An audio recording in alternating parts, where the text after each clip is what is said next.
আজ হয়তো washing machine গিয়েছে, কাল হয়তো ফ্রিজ যাবে, পরশু হয়তো আলমারি। তারপরে বলবেন এগুলো তো বিলাসিতা, তাই আগে থেকেই সরিয়ে রেখেছি। শাশুড়ি এবার ক্ষুদ্র গলায় বলল, এই বাসায় থাকতে হলে আমার নিয়মে চলতে হবে। আমি সরাসরি তার চোখের দিকে তাকালাম। এটা আপনার বাসা না আম্মু?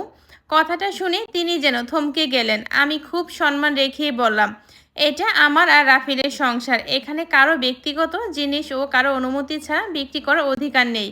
রাফি চুপ, শাশুড়িও চুপ হয়ে আছেন। প্রথমবারের মতো হয়তো ওরা বুঝতে পেরেছে আমি ঝগড়া করতে চাই না, কিন্তু অন্যায়ও মেনে নিব না। ড্রয়িং রুমের ভারী নীরবতার মধ্যে আমি শুধু একটা কথাই বললাম, আজ সকালে তোমাদের কথা শুনেছিলাম, এখন তোমরা আমার একটা কথা শোনো। আমার ওয়াশিং মেশিন আগামীকাল এই বাসায় ফিরে আসবে, আর কখনো আমার কোনো জিনিসে অনুমতি ছাড়া হাত দেওয়া হবে না। তারপরে আমরা সবাই স্বাভাবিকভাবে থাকবো। কথাটা বলি আবার গামলার উপরে গিয়ে বসলাম। চায়ের কাপটা হাতে নিলাম। আর রাফিন তার মায়ের মুখের দিকে তাকিয়ে বুঝলাম। শাশুড়ি রান্নাঘরের দিকে দৌড়ে গেলেন। কয়েক সেকেন্ড পরে পুরো বাসা কাঁপিয়ে তার চিৎকার ভেসে এলো, হায় আল্লাহ, সর্বনাশ হয়ে গিয়েছে। রাফি রান্নাঘরে খালি, ফ্রিজ নাই, চুলা নাই, মাইক্রোওভেন নাই, কিছুই নাই। তার চিৎকার শুনে রাফিও দৌড়ে গেলেন। আমি তখন শান্তভাবে দাঁড়িয়েছিলাম। কিছুক্ষণ পরেই দুজনে রান্নাঘর থেকে বেরিয়ে এলো। শাশুড়ির মুখ রাগে আর অপমানে আতঙ্কে লাল হয়ে আছে। তিনি আমার সামনে এসে প্রায় চেঁচিয়ে উঠলেন, নীরা, এগুলো কোথায়? সব জিনিসপত্র কোথায় গেল? আমি ধীরে ধীরে উঠে দাঁড়ালাম। শাড়ি আঁচলটা ঠিক করে শান্ত গলায় বললাম, কি হয়েছে আম্মু? এত ভয় পাচ্ছেন কেন? ভয় পাবেন না, বাসার সব জিনিস উধাও। আমি ভান করে বিষমে বললাম, ও আচ্ছা, এইগুলোর কথা বলছেন? রাফি দাঁত চেপে বলল, হ্যাঁ, এইগুলোর কথাই বলছি। কোথায়? আমি একদম নিরিবিলি সুরে বললাম, বিক্রি করে দিয়েছি। শাশুড়ি যেন বসে পড়লেন। কি বললি? বিক্রি করলি মানে? সব। হ্যাঁ, বিক্রি করে দিয়েছি, প্রায় সব।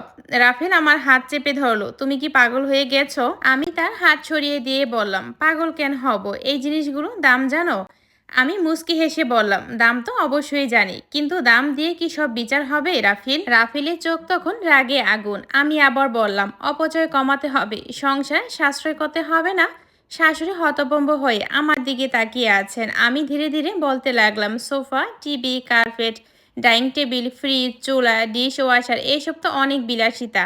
আপনি তো বলেছিলেন আমাদের প্রজন্মে আরামে থাকতে শিখেছে, তাই ভাবলাম আপনার কাছ থেকে একটু শিক্ষা নেই। রাফি রাগে চিৎকার করে উঠল, এসব শিক্ষা না, পাগলামি নীরা। আমি এবার তার চোখে চোখ রেখে বললাম, তাহলে আমার ওয়াশিং মেশিনটা বিক্রি করার কি দরকার ছিল? কথাটা শুনে ও থমকে গেল। আমি থামলাম না। 40,000 টাকার মেশিনটা 5,000 টাকায় বিক্রি করা হয়েছে। এটা কি বুদ্ধিমানের কাজ হয়? তখন বাকিগুলো বিক্রি করা কেন ভুল হবে? শাশুড়ি এবার কাঁদো কাঁদো বলায় বলল, এইসব জিনিস ছাড়া মানুষ থাকে নাকি? আমি মৃদু হেসে বললাম, কেন থাকবে না? আপনি তো বলেছিলেন আমাদের সময় এইসব ছিল না। তবুও তো সংসার চলেছে, মানুষ বড় হয়েছে, জীবন থেমে থাকেনি। ঘরের ভিতরে তখন নীরবতা নেমে এলো। কেউ কোনো কথা বলতে পারলো না। আমি আবার বললাম, আজ থেকে আমরা সাধারণ সহজ জীবনযাপন করব।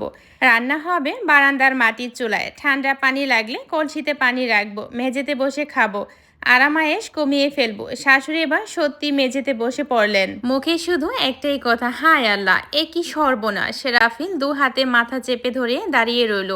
সেই দিন পুরো দিনটা বাসার পরিবেশটা অদ্ভুত নীরবতায় কেটেছিল। বিকেলের দিকে রাফি বাহির থেকে খাবার কিনে আনলো। বাসাতে ফ্রিজ না থাকায় বেঁচে যাওয়া খাবারগুলো রাখা গেল না। রাত নামার পর সমস্যাটা আরো বেশি স্পষ্ট হয়ে উঠল। ড্রয়িং রুমে ফাঁকা, বাসায় জায়গা নেই। শাশুড়ি কিছুক্ষণ মেঝেতে বসে হাঁটুতে হাত বুলাতে লাগলো। হ্যালো এভরিওয়ান, আসসালামু আলাইকুম। আমি তামান্না ইতালি থেকে বলছি। এটা ছিল গল্পের তৃতীয় পর্ব। বাকি পর্বগুলো শুনতে চাইলে পেজটা ফলো দিয়ে রাখেন।